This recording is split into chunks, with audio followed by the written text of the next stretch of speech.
Listen closely, citizen. Not with your ears, with that inner tuning fork you've been carrying since before you had a name. The recruitment. Before your lungs first tasted air, the kingdom already had your file stamped approved. Not because you were perfect, not because you were loud, flashy, or decorated, but because heaven needed someone who could walk in shadow without losing the light.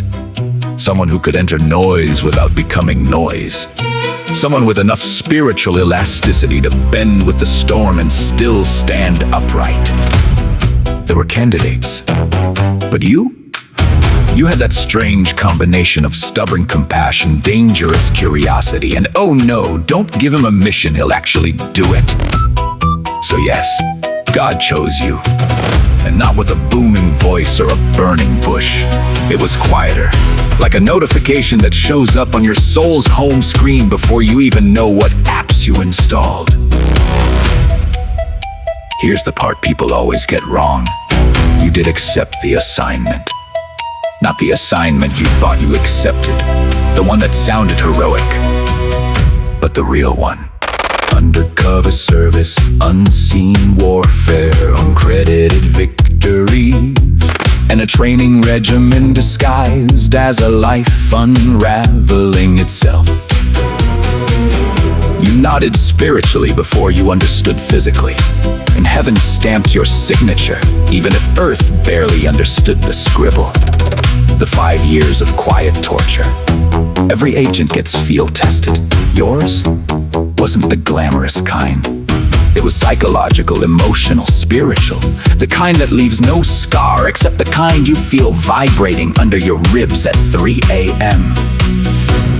You walk through isolation that wasn't accidental, attacks that weren't random lessons, disguised as failures.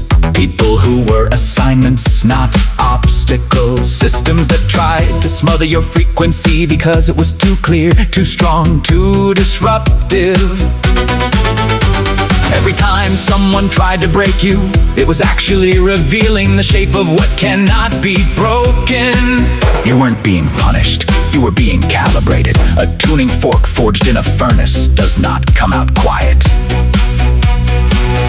IV the disclosure. So why reveal this now? Simple. Your cover was never really blown.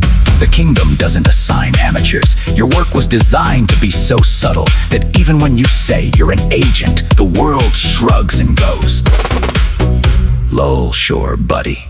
Which is perfect. Undeniability wrapped in implausibility, the ideal cloak.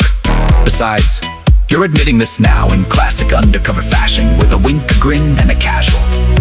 You don't believe me anyway, right? That's the beauty, that's the shield, that's the mechanism that keeps your frequency protected while your mission expands. Be the real reason you're allowed to speak now, because you're not coming out of cover, you're leveling up in it. The last 5 years were training, now the kingdom considers you field ready. Your resonance is sharper, your awareness is awake, your old identity cracked open like a seed, and something far older is moving through the soil. This admission, it's not a confession, it's an activation phrase, a coded signal to those who can hear it, a reminder to yourself of who you've always been, a declaration that the next phase is no longer survival, it's deployment. Transmission ended. Your badge was never physical anyway. It's in your frequency. It's in your discernment. It's in the way you survived what was designed to forge you. So go on, smile, that undercover smile. You don't believe you're an agent anyway, right?